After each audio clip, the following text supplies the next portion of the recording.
afternoon, everyone. My name is Laura Mullen, and on behalf of ACRL and Choice, I'd like to welcome you to today's program, Faculty Perspectives on Publishing Open Access, sponsored by SAGE. Today's discussion is one in a series of sponsored webinars from ACRL and Choice that addresses new ideas, developments, and products of interest to the academic library community. Free to users, these structured 60-minute live presentations provide the opportunity for interactive discussions of important new issues and developments in academic librarianship. Before we get started, I'd like to point out a few features of the webinar software. In the main area of the screen, you can follow along with the presentation materials. Along the left-hand side, you'll see a chat panel that you can use to submit questions or comments. We'll spend some time responding to your questions during the program, so please do feel free to submit them throughout. You'll also see a separate box for technical questions. Please feel free to use this feature for any technical difficulties you may be experiencing so our production team can troubleshoot them privately. And finally, please note that today's program will be recorded and all registrants will receive follow-up instructions on accessing the archived version. Our speakers today are Dr. Alan Daly, Dr. Bruce Herbert, and Dr. Shannon Audley-Piotrowski. David Ross, Executive Publisher of Open Access at SAGE, will moderate the panel and take Q&A from webinar attendees. As the Executive Director for Open Access, David Ross is responsible for the strategic direction of OA in SAGE's Journals program, as well as managing SAGE's flagship OA titles, SAGE Open, SAGE Open Medicine, and SAGE Open Medical Case Reports. Alongside this, David is also responsible for the development of the systems, process, and policies that support SAGE's OA publishing. Alan Daly is Chair and Professor of the Department of Education Studies at the University of California, San Diego. He's also the Executive Editor of the new Open Access SAGE journal, Educational Neuroscience. Alan's research and teaching are influenced by his 16 years of public school experience in a variety of instructional and leadership roles.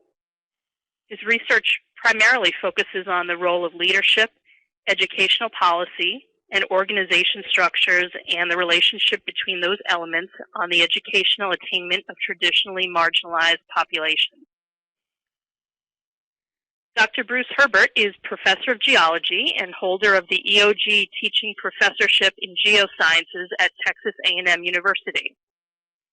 Dr. Herbert also currently serves as the Director of the Office of Scholarly Communications in the Sterling C. Evans Library at Texas A&M. As Director of OSC, Dr. Herbert is responsible for strengthening the library's efforts in scholarly communications and open access through engagement and collaboration with the faculty across campus at Texas A&M University. Shannon Audley-Piotrowski received a PhD in educational psychology from the University of Memphis in 2012 and, in a previous life, was a high school science teacher. She currently teaches child and adolescent development, the child in modern society, and other child development and science methods related courses. Her research interests encompass the development of respect in children's peer relations and among teachers and their students, and the influence of culture on peer interactions. At this point, we're ready to get started, so over to you, David. Okay, thanks very much for the introductions, Laura. As Laura mentioned, do feel free to ask any questions throughout the session using the question box on your left. You should also feel free to send any questions or comments on Twitter using the hashtag SageTalks. As Laura mentioned today, my name is David Ross. I'm the Executive Director for Open Access at SAGE. I'd like to start off this webinar just by giving a little context. Why is it that we're here? I'm not going to take up too much of your time because I think we're all here and more interested in hearing what the faculty have to say themselves. But open access isn't going away. The reason why we have these webinars every year, the reason why Open Access Week keeps happening is that it keeps gathering pace. the slide you're looking at now is kind of the most comprehensive study to date of the open access landscape. It is a little bit out of date in terms of it only goes up to 2011 currently, but everyone's expectation is that this curve is continuing in the same trajectory. I think this is also a useful way to illustrate the different kinds of open access. With the blue panels, the growth there is for kind of paid for gold open access, whereas the green below the line is the green open access archiving, we should call it. But this is undeniable. This is the latest study that published in BMC Medicine, and it just shows that it keeps on growing and growing. And back in 2011, 350,000 articles is actually a significant proportion of the research output. Why is this happening? I mean, there's all sorts of societal drivers behind this. I think, the open access publishing movement is very much based on the open science idea, but also funders are getting involved. This graph is from RawMap, which is a central repository of all funder policies, all funder mandates, and institutional mandates, and it just shows you, this is a monthly increase in the number of instructions that authors are receiving, if you've got to put it like that, to actually publish their material open access. Again, just continuing to increase. Some of these will be green mandates, green archiving mandates, such as the US federal public plans that have recently come out in America that kind of complete the global picture for open access mandates. And some of them will be more strict sort of gold instructions, such as what's coming out of the Netherlands in recent months, and also the RC UK mandate, which is ambivalent but does kind of encourage hybrid gold open access. Institutions themselves have been reacting to this. This graph shows you the growth of institutional repositories. I think this, throughout the world, and this is, I think it's a combination of two things. It goes hand in hand with, first of all, institutions just developing their institutional repositories in general, so that they can, make their output more visible to the world. But also, it's as a result of the institutions themselves introducing open access policies. So we'd like to pause now and take a little bit of a poll. I'm hoping that's going to pop up any moment.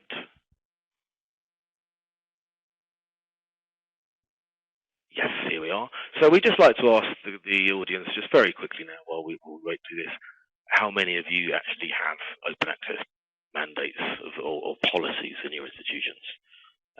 And we'll just spend a minute or two while these settle down.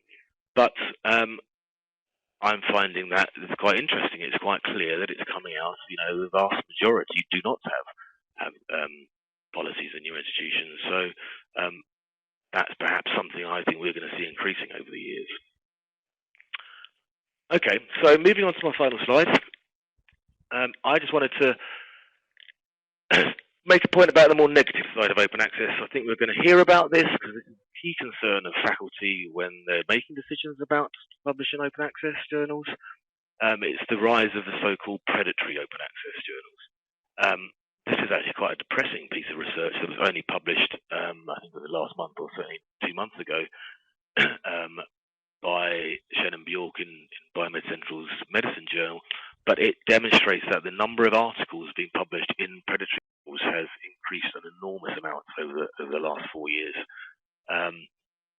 And that's, given that those journals have actually been highlighted a number of different ways, and they continue to be highlighted, it's a slightly depressing outlook. It should be said that the vast majority of that growth does appear to be coming out of Africa and India, but that's by the by in a sense. There is no doubt there are fraudulent publishers out there, or you call them publishers really. There are people setting up journals that purely do publish open access material which isn't peer reviewed. And I think we're going to hear a lot more on that from our different presenters. So that's enough from me. I'm now going to pass over to Alan.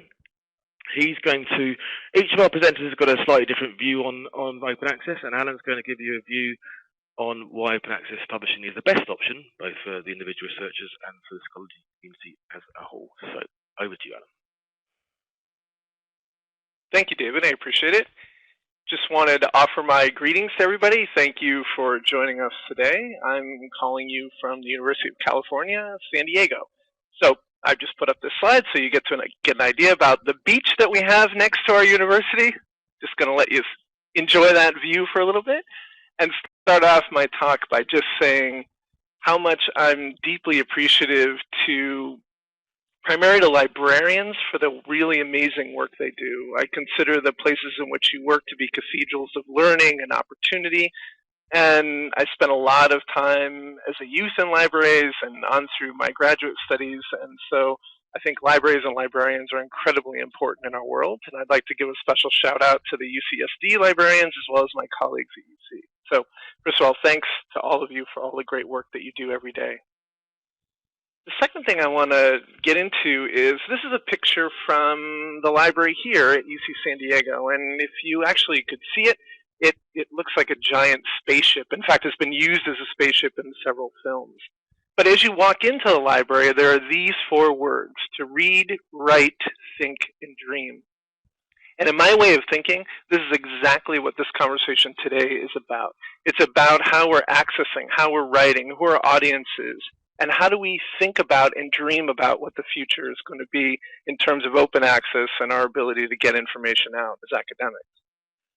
So as I was mentioned at the top, I don't know what happened there. There should be a beautiful picture of a journal that we have with SAGE, which is called Educational Neuroscience. And when we were thinking about putting forth this particular journal, we wrestled back and forth whether it should be a traditional journal or open access. In the end, we really went with open access because we felt like we wanted people to really be able to engage and interact around this new and interesting space. And we'll get a picture of that up for you at some point here. So I want to start really on a very large scale and just argue for the fact that as a faculty member, I consider my work to have a real moral imperative. And that real moral imperative is providing access and opportunity to the work that we're doing. We are facing so many seemingly intractable issues across the world, and there's being knowledge created in all different corners. So how can we leverage and know that knowledge and be able to do something with it to really do something amazing? So part of this work here is really considering the social good of our work, trying to think about where we want to go and how we can provide access. I can tell you on any number of occasions that we write in journals for teachers, and many of them aren't able to access our work without paying a pretty large fee to get the articles. So for me, open access and having the ability to access knowledge is going to be really an important moral imperative at our work. And I think what this suggests is it suggests that we've got to sort of move between this sort of false dichotomy about me and we. And in fact, if we think about our work together, these things really interact with one another. And so let's think about these a little more in depth. Oh, can you all see the educational neuroscience picture is up there? So I'm just going to move it out of the way here so it doesn't interrupt the slide. Great. And so one of the things that we think about, and that's really important as a faculty member, is our ability to have impact and to disseminate our work. And on the me end of this, from a faculty member, the opportunity to have my research out to a broader audience can really be powerful. It can give me good feedback on the work, and it can also influence the work of others. Not only that, I think that our ability to put academic knowledge out into the broader scope creates larger debates around the work and creates networks of ideas that may not have always been present. I think the other important piece that I'm finding in good high-quality open access journals is the opportunity to have faster turnaround and to be able to get the work out in a more rapid fashion. And so I think what this causes us to do is to, even though institutions have been really focused on the individual, I think we also have to be mindful about the system. And so this is a very famous picture of Edison, and he's handing to the future his great light bulb. But Edison knew that that was just a party trick unless we really considered the system that interacted around that idea. So my push today is really to help us think about how do we create an interconnected, interdependent system so that the best knowledge can get forth in a larger network of societies and institutions that we represent. And for me, this has to do with this idea about leveraging collective potential and intelligence. And our ability to really connect and to create new ideas is really tied up with this idea about our ability to collaborate and to partner. I think one of the things that really inhibits us at universities is the fact that we work in silos and we don't have the chance often to work across lines. And that has in part to do with the fact that the system incentivizes us to work as individuals. But if we can think about open access as a larger network of connections, I think we can create something really amazing with our work and getting it out to a much broader audience. And from a faculty perspective, that's very appealing. The other thing that comes to mind to me in this work is the idea about the importance of supporting the public good. I'm fortunate enough to be at a public institution. As I was watching the hellos come in, there are a lot of other folks that are public institutions, and we're supported, at least in part, by tax dollars from citizens. And those same citizens cannot always access the information that we present and prepare and research based on some of the dollars that they help us to put forth. And so I think we've got to start thinking about these reciprocated relationships and our ability to really support the common good in our work. I think of it as sort of creating like an intellectual commons, spaces and places where people can interact and think together in meaningful and deep ways. But of course, as David beautifully pointed out, there are predators in this space. And there are folks that are wanting just to get the work out and to really sort of undermine this larger noble goal that I think we're working on.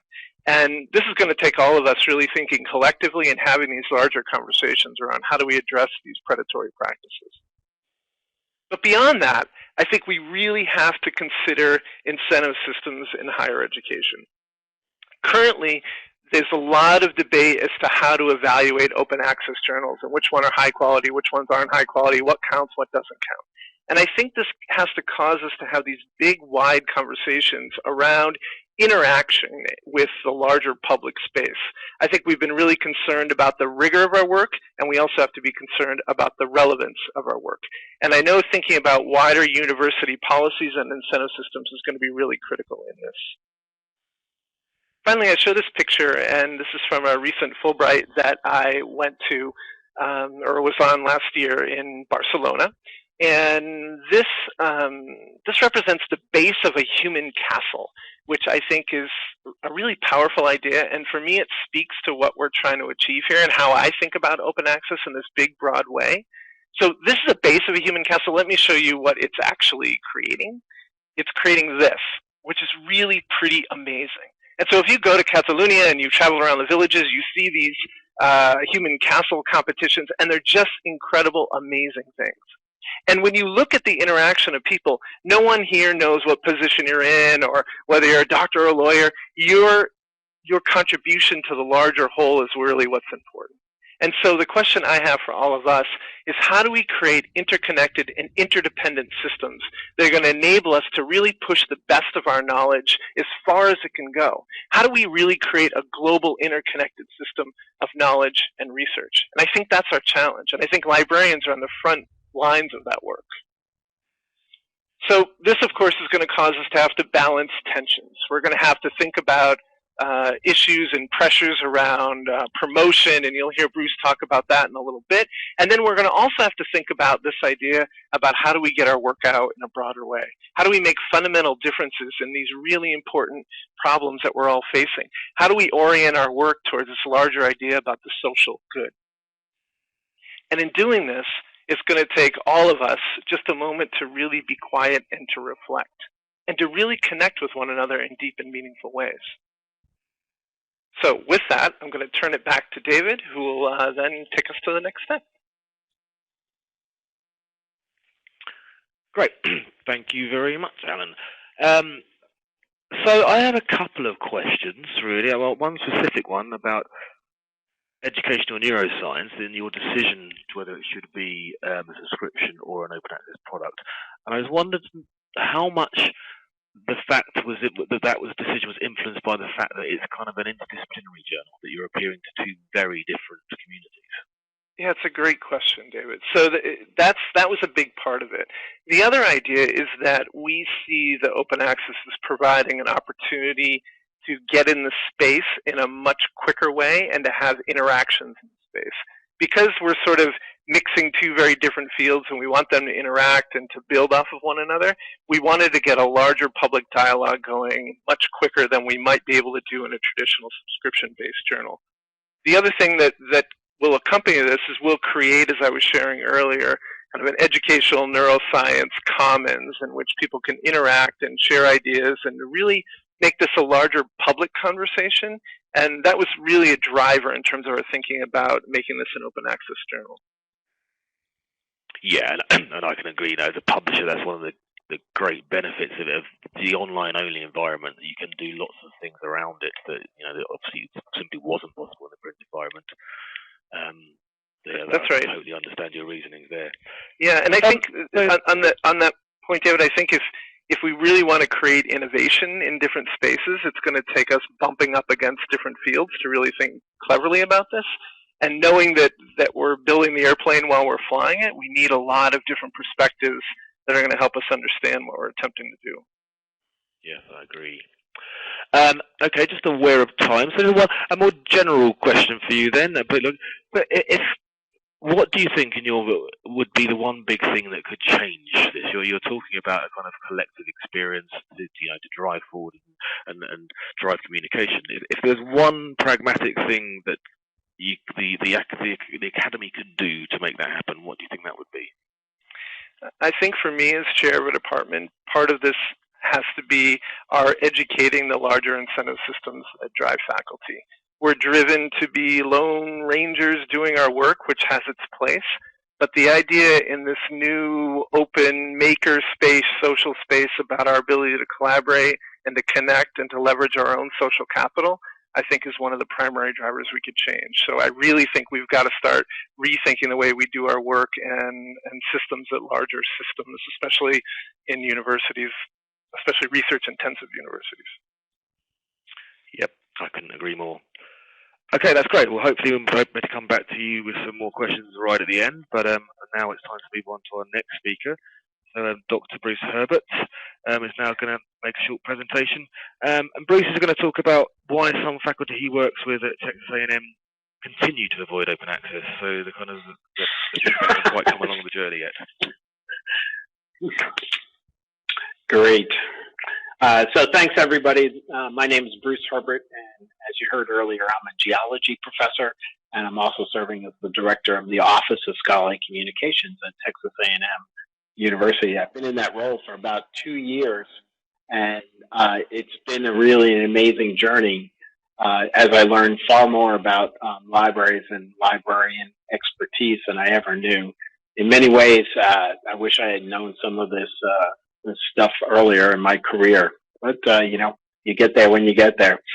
So of course, Alan has great pictures. You got one of those California boys, but so I had to put up my own, and got a beautiful picture here of the Gulf Stream, and it's a visualization from NASA. And the picture itself is representative of that idea of sharing research to the public. Because of course, most of Earth science data comes from many government agencies that share that data willingly and often. So really good.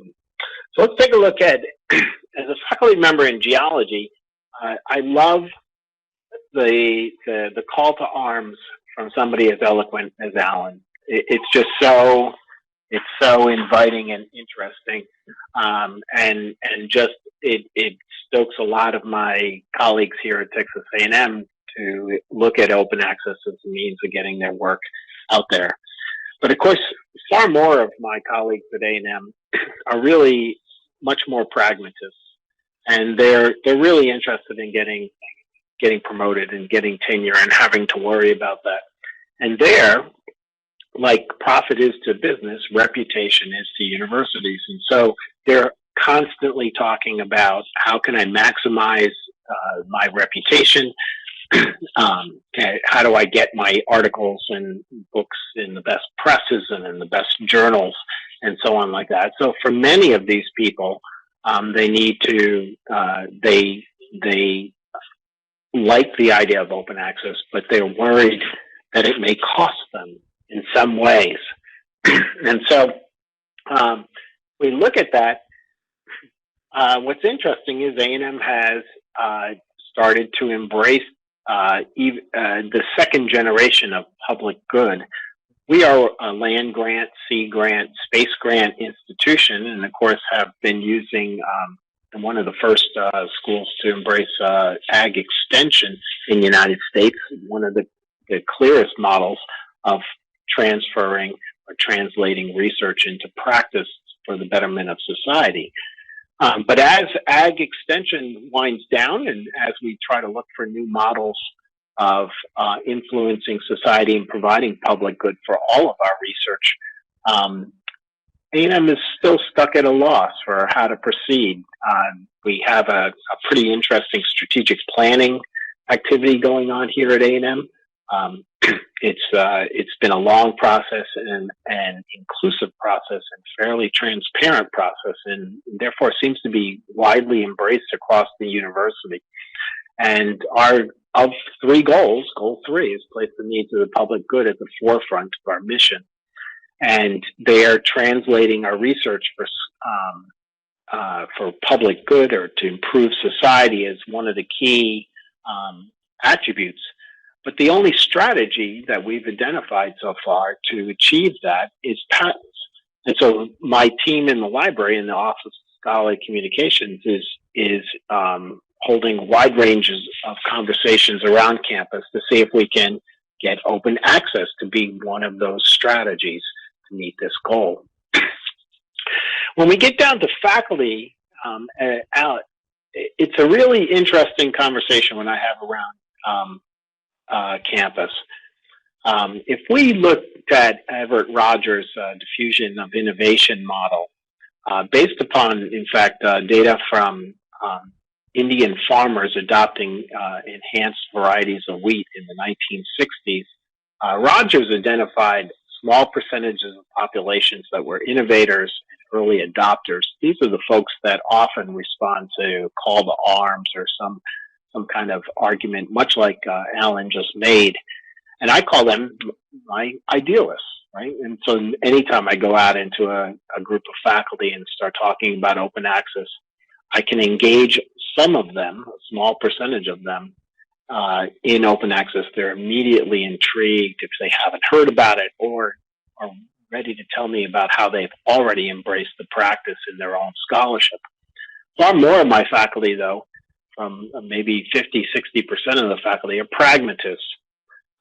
They like the idea. They want to embrace the idea, but they're worried about the costs and benefits of doing so. So for there, my arguments are often centered around value propositions. I talk about the tools, services, workflows, and policies that reduce those costs and maximize the benefits for faculty. And finally, for the librarians out there, this is a faculty member telling you it is okay not to reach everybody, because there's just going to be about 20% of the faculty are going to be curmudgeons, and there's very little you're going to do to change their opinion. Can everybody hear me? Yep, coming through nice and clear. Yep. Okay, great. So we instituted a program at Texas A&M called the Oak Fund. And what we were doing here was providing funding for faculty who did not have funds to cover author fees or publication costs and or publication fees for OA journals. We were able, in over 2 years, we were able to support 91 articles at Texas A&M from 161 Texas A&M authors from all 10 colleges at Texas A&M. So we're actually going right across the disciplines, which was really pretty interesting. In my conversations with faculty about the Oak Fund, they were much more likely to adopt the OA value proposition if we could identify a reputable open access journal. They were aware of the predatory journals. They were getting the emails of constant bombardment to serve on editorial boards of groups they didn't know, and they were worried about the reputation of those journals. They were also very influenced by their peers and the practices of their peers. So if they knew other people publishing in OA journals, they were far more likely to accept it, going through that. For those faculty who are seeking federal funding, and certainly there's lots of them at Texas A&M, the current and impending funding mandates from NIH and NSF and the other federal agencies were also influencing their practices, as they were really focused on not having publishing or making their work publicly available be a detriment to any kind of funding. And finally, the faculty were very interested in hearing about the competitive advantage that might arise from open access publishing, particularly through enhanced citation rates or other metrics of scholarly impact. If we look at the Oak Fund results, we had a wide range of journals that we supported publishing in. But what was interesting was that just a few journals dominated where the faculty published, and these are all very high quality journal publications. And the faculty were dominantly trying to find OA journals that didn't cost too much and were of high reputation. David's probably, he's not paying me to say this, but he's probably interested in hearing this. The first year that we ran the Oak Fund, the College of Education had very little participation. But the new SAGE journal called SAGE Open, I think, in education came out right between the first year and the second year, and that dramatically increased the number of OA published papers being published from the College of Education here at Texas A&M. So finally, so what I'm trying to say here is I love the argument that Alan gives. It's a great argument, but your faculty at any campus have to keep their jobs. They have to do well. They have other things that the university is getting them to accomplish. So they're pragmatists. So they're really interested in the cost-benefits ratio of changing the way that they communicate their scholarship to the world. And so this represents a systemic change, and systemic change requires a systemic response. And so libraries have roles, publishers have roles, institutions themselves have roles, and the faculty themselves have to be open to that change. And what you will probably notice on your own campus, no matter what stage you're at, in systemic change, we often see tipping points. And so nothing will seem to be happening for a long time, but keep at it, because all of a sudden many things will change all at the same time, and you're likely to experience that, so don't get discouraged. Okay, David, back to you. Thank you, Bruce. That's fantastic. There's a lot to take on there. So I suppose kind of like, the key question here is that around career advancement for you, really, and I think you're right. But this is a big question. But if there are any answers, this short to get the answers. How do we get promotion and tenure committees to take open access journals seriously? Are there any levers we can apply? Yeah, I was thinking about Alan's argument when Alan was speaking at the beginning of this thing, and what we're missing the most is really interesting. I can help faculty prove that they're having scholarly impact among a disciplinary community. But when it comes to, are you having an impact in society, it is much harder to show, right? We can count patents. Sometimes you can show how policies in government or something have adopted your work and so on like that. But yeah, tracking things. Yeah. For tenure and promotion policies, really need metrics, and metrics drive. We value what we can measure. Yeah, and there's been a whole study into that recently about the metricization of the research assessment in the UK, and that came to very much the same conclusion. And just to keep it equal, I'll ask the same question as I asked for Alan. I mean, if there was one thing that you could change about the process that you think might encourage faculty to be more open to it, what would that be?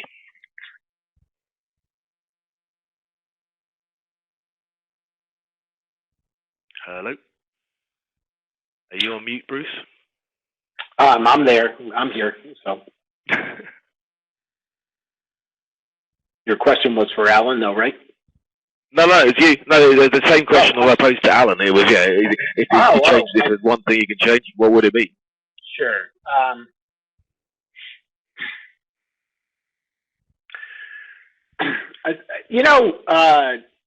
Here it's reputable journals are the biggest drivers of change, and when publishers bring up journals, the faculty want several things that they really like. One is that it's coming from a reputable source. Two is that journals include metrics in their article-based metrics for the authors, and our faculty are very intrigued with the idea of co-publishing data along with articles to support that argumentation. So the publishers adopting these more innovative practices in their journals can really make a difference. Yeah, I completely agree, and we find that as we develop journals. And I do think it comes back again to this thing about in the online-only environment. Obviously, you have so much more tools available to you to do this kind of thing. That's fantastic, Bruce. Thanks for that. Great. I think we'll move on to the next speaker. One thing I will comment on, there's lots of chat around this idea of how do you define a reputable journal, or how do you define predatory. I'm not ignoring it, but I think that's going to be quite a meaty topic to come back to perhaps right at the end when I talk to all three of our presenters in a more general Q&A. So please keep the questions coming in, and we will address them after we hear from Shannon, who's going to give you the early career researcher's point of view. And I think she'll mirror a lot of what Bruce has said about tenure and everything else, but this is right at the very early point of the process. So over to you, Shannon. Thank you, David. So I'm going to start by saying that I'm a pragmatist. So you kind of have an idea about where I'm coming from in terms of where I'm choosing to publish. I was just reappointed, so I am kind of right in that midpoint of where I'm suddenly becoming really paranoid that I don't have enough work out and that my work isn't high enough quality. And of course, you'll find in a second that I define high quality by how everyone else does, which is the journal that you publish in. So this may be a little bit of a sad view from a pre-tenure faculty, but I think that it's an important one to consider. So I'm just going to tell you a little bit about my thought process when I go through and I choose a journal. The first thing I think that I want is I want people to know me, and I want people to know my work, but more importantly, I want them to think it's good. And how do I help people know that my work is good? By choosing a journal people recognize. And essentially there's kind of two factors that I consider when choosing this type of journal. The first is the impact factor. An impact factor is simply just the citations over the articles published, as you can kind of see in the little box. And to us, it indicates prestige and quality. It's a quantitative number, so when I think about writing up my dossier, I can say I published in a journal with a 6.1 impact factor, and that essentially says that not only is my work important, but it's a journal that people are going to recognize and people are going to read it. Besides the impact factor, I also go what I call the gold standard. So as you know, I'm part of several organizations. My work is educational psychology, so I actually span two disciplines. And so I go with the flagship journals in my field. So if it's an APA journal, even if it doesn't have a high impact factor, it's kind of been vetted. And we know that it's a strong journal. And then again for the flagship journals and societies like Child Development, because it's a journal that comes from that society that we know it's really strong. And so when I choose a journal, I try to keep kind of within the family of the organizations that I'm a part of. The second thing that I think about besides just people recognizing me is the fit. Obviously, this is going to be really important, and it's important to me because I'm interdisciplinary. So when I think about where to send my work, I think about the focus and scope of the article. I go through and I do a lot of work looking at the methodology. So I do a lot of mixed method work. And unfortunately for me, there's not a lot of places within my flagship journals that really consider mixed methodology or qualitative work. So I have to go through and I check and make sure that it fits. And then I also go through and I look for similarity. So I don't just go with impact factor, but I actually go through the journals and I comb for similar articles in the last couple of years. And so I think that that's important too, to make sure that what I'm doing fits. Because pre-tenure, I'm not just thinking about fit, I'm also thinking about a timeline. And this timeline is really important to me. And it's kind of the third large factor that I consider when I'm choosing a journal article is part of it is timeline. So I'll talk about the timeline first. This one is very important in terms of a journal. It's how long will it take? I had submitted an article that took over 18 months to get from first submission to publication. And that's a really long time, especially considered that what I've been told is that I need to have things already in press or published to have it really count for my dossier. And so this idea about how long will it take is important. If I go through and I see that the turnaround time is 6 months, then there's a good chance I'm not going to be submitting to that journal. The second consideration I also have is how long will I get to revise? If it's a very short turnaround time, depending on the amount of revisions I have to do, I have to consider that as well. The other way I think about in choosing a journal, and you can kind of see from my pictures, I kind of sometimes feel a little bit like an outsider as a woman in academia. So I feel like I'm trying to break into what I call the old boys club. And so what I actually do is I take a look at the editorial board of the journal. And then I kind of use a few strategies I have when I'm looking at the editorial board. If I have a co-author, I check and see if a co-author knows somebody. I'm not sure if it's really true, but I hear from the grapevine that knowing people and having people familiar with co-authors' work makes it a little easier to get published. If there is someone on the board whose work I cite a lot, and I think that they're going to maybe be one of the readers of my work, then I'm definitely going to consider sending it there. I also go back before I submit a journal article and I actually look at the editorial board and I see if I need to add citations to represent who's on the board as well.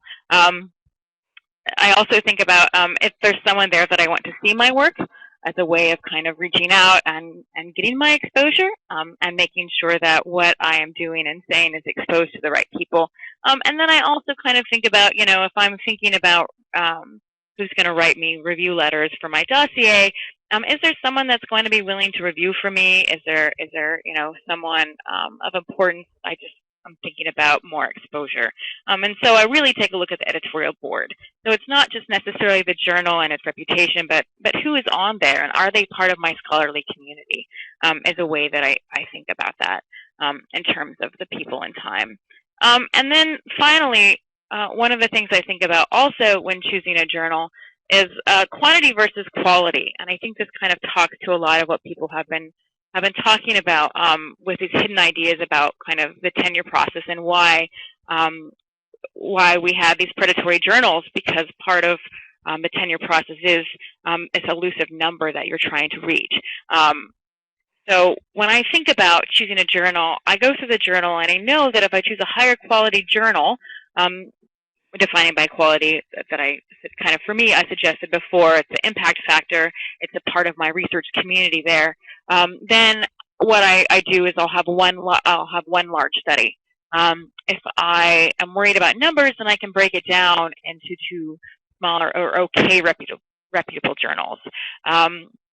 And this is kind of how I go about in theory. How it actually works in practice, as you can kind of see below, really depends on my level of desperation. So what I kind of work out that what I do is I have, the first time around I send it to the best journal I don't think I have a shot at. And I do this because I was told, especially as female academics often underestimate their own ability. And so that's kind of what I do. And I also do it because if it has a short turnaround time, which a lot of the larger journals do have a turnaround time of about 4 weeks, that gets it off my plate. I get some good feedback and I can incorporate it. The second time I send it to the journal I'm aiming for. So this just kind of, this is where I cross my fingers and hope. If that gets rejected, I have kind of what I call a third-tier journal that I go to. And it's important that this one is peer-reviewed and recognizable. So maybe it's not necessarily from my organization, but it's one that is well-recognized. The fourth time that after it gets rejected, the third time, because it happens, the fourth time around I go through peer review, and I try to do not online only, because I know, at least within my department and some of what I hear around faculty on campus, is that there's kind of a negative, at least in the social sciences, and this is not necessarily true for the more the hard sciences, but that that print is somehow important. And I'm not sure if I interpret that correctly, but this is kind of the feeling that I get. But if that gets rejected, then I just go the fifth time with peer review, because again, I have to have a certain amount of journals, articles published before I come up for tenure, and so in the end, sometimes that number really matters. So that's kind of my thoughts about choosing a journal. And when I go about thinking about very quickly open source, I see a lot of benefits.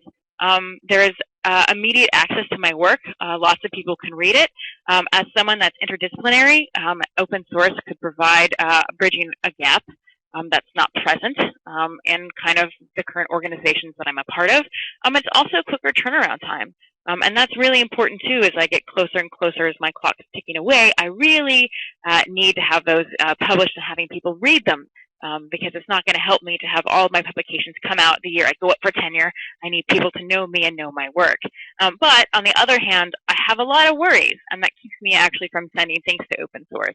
The first is the idea we've talked about as a predatory journal. You know, I get a lot of emails saying, hey, I saw this poster at a conference, will you send it to our journal? And I go and I take a look, and it kind of looks like a little fishing expedition. And so I don't send it there because I don't know if it's predatory or not. I don't even really know how to know if it's predatory or not. There's not a lot of guidelines about what are good online and open source journals for me. Paying to publish is a huge detriment. I don't have the kind of funding to go and pay $1,000, $2,000 to have an article published. So that just immediately puts it out of reach for me. I have read a lot about the peer reviews, and I'm not quite sure how the peer reviews kind of work with some of these open source journals. I'm not sure about the impact factor, so it's not kind of, these things are like not on my radar. But I think the biggest the thing that keeps me away, I think, from open source at this point in my career is essentially what I call the Dolores Umbridge factor. And that's essentially what I think about as tenure committees. So it's not only the TMP at my own college, but it's also the letter writers from who I'm going to have review my work. And if I publish in a lot of open source places, will they be okay with that? And will they think that it's reputable? And, you know, those are huge concerns for me, because unlike, you know, Alan and Bruce that can think about publishing and pushing these things forward, you know, I'm really limited in my career, and I'm really limited to publishing and what people think is good enough. At least that's kind of how I see it. But that's my framework. So I think I'll go ahead and hand it back to you, David, if you want to follow up with some questions for me. Yep, that's great. Thank you very much, Shannon, and thank you to all my speakers for pretty much keeping to time.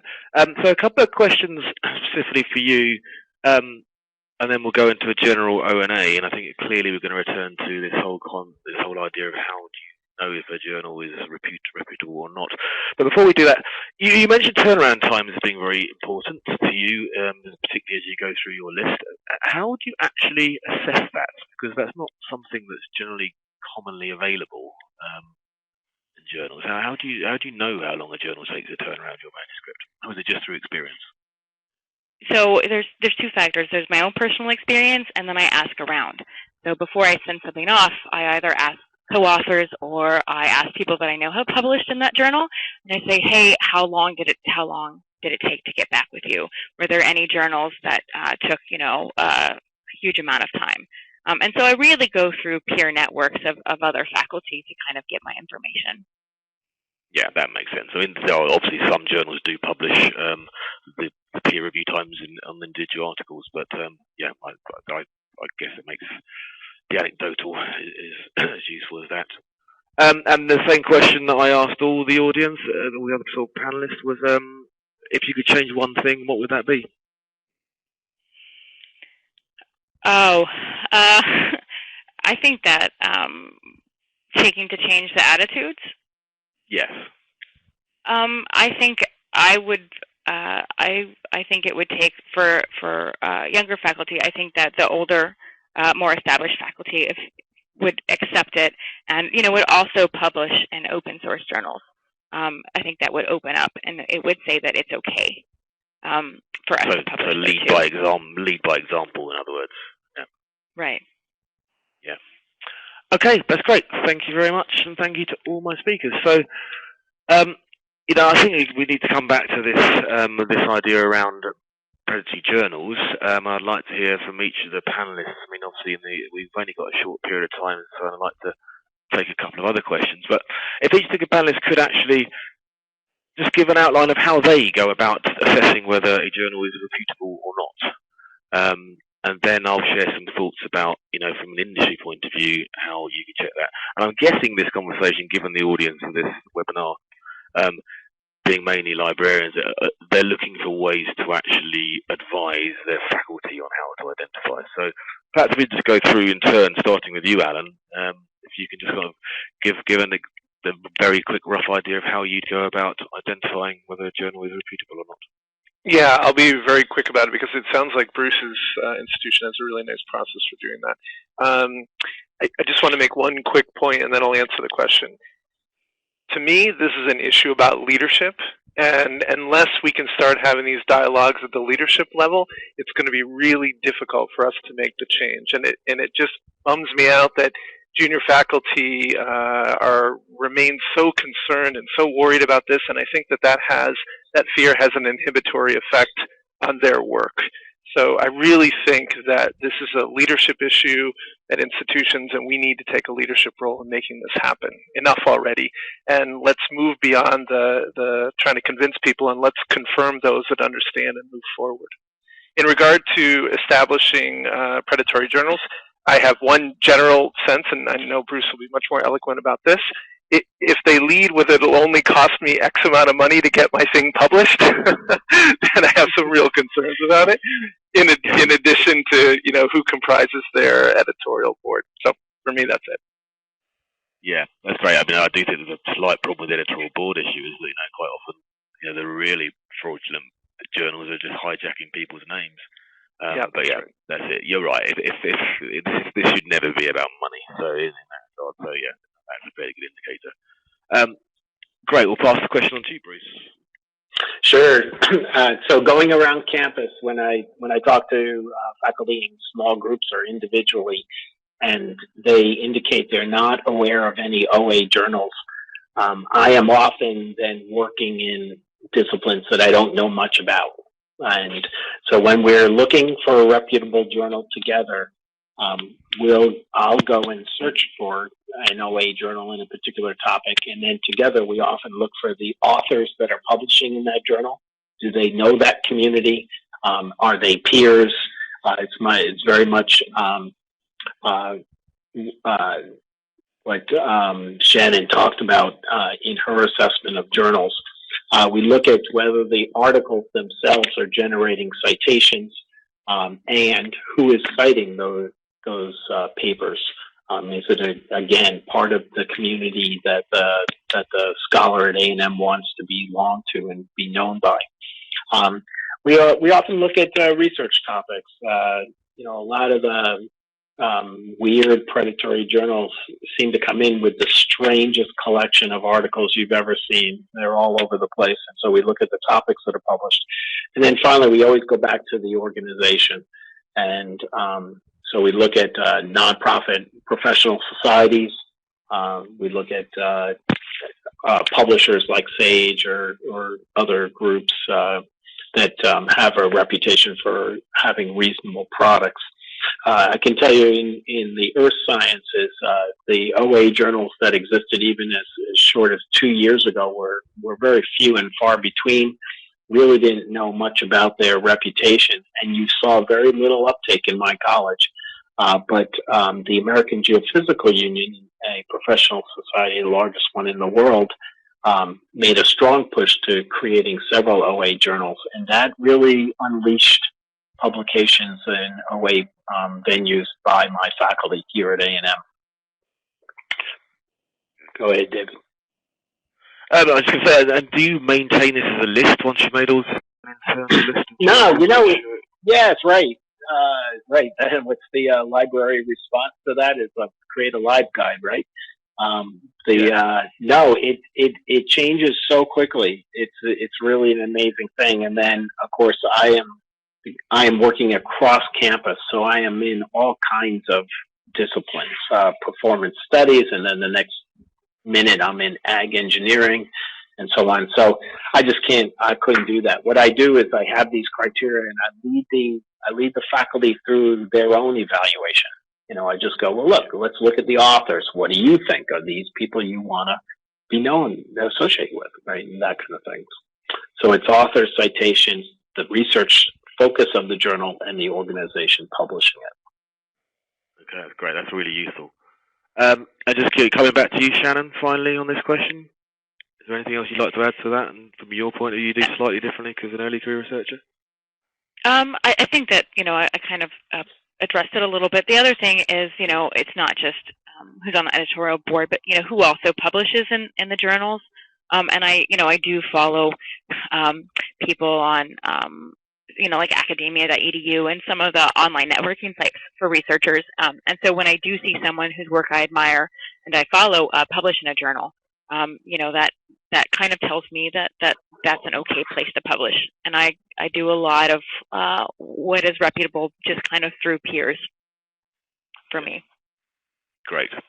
Yeah, that makes complete sense. Then you did address a lot of this in your presentation.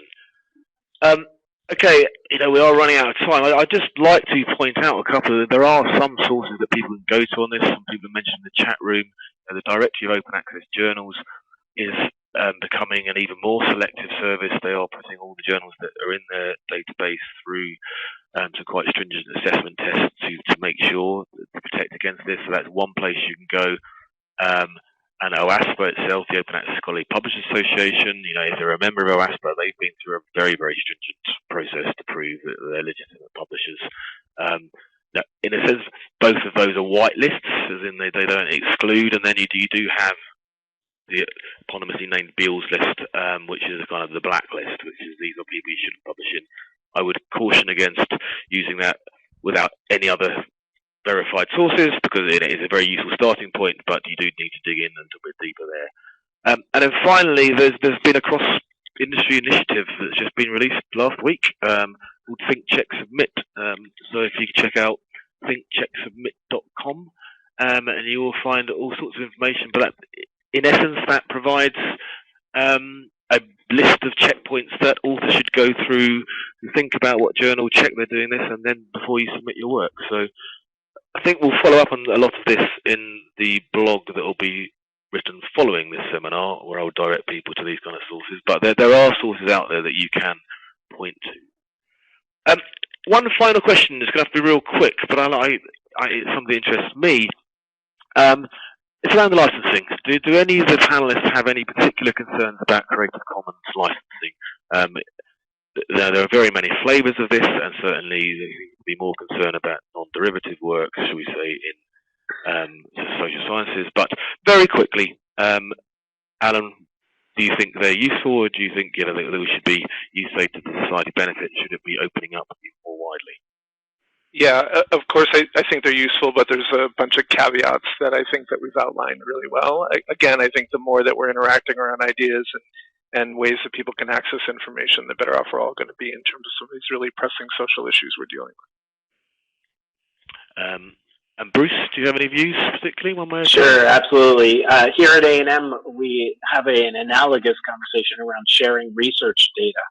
And I am really excited about the opportunities, but boy, is this going to be a huge challenge. The first comment I ever got was, I'll share my research data over your dead body.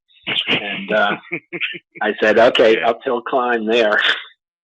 Okay, yeah. An interesting note to end on from you. And Shannon, just finally, do you have any views on Creative Commons? Do you worry about sharing your work in the licensing context as well as the reputation of the journal? No, I don't worry about that at all. In fact, I'm part of faculty on campus are pushing kind of for the open data and shared data, which I think, those kind of things are really important, and I think it moves research fields forward. So I'm not concerned. Yeah. I'm a strong supporter of it, so I agree with you all. Okay, I'm afraid we run out of time, guys. I'm going to hand back to Laura quickly just to wrap up, but I said we are going to follow up on all the many questions we haven't been able to answer, and there will be a blog available after that. But for now, thank you all very much to my panelists, and thank you all for listening. Great. Thank you. Thank you very much. Great. I'd like to give all of our presenters a virtual round of applause for spending time with us today and sharing some really great information. As a reminder, we have recorded today's program, so be on the lookout for a follow-up email from ACRL and Choice that will include instructions on how you can access the archived version. Thanks again to all of our participants for joining us. We hope you enjoyed today's session. Please enjoy the rest of your day.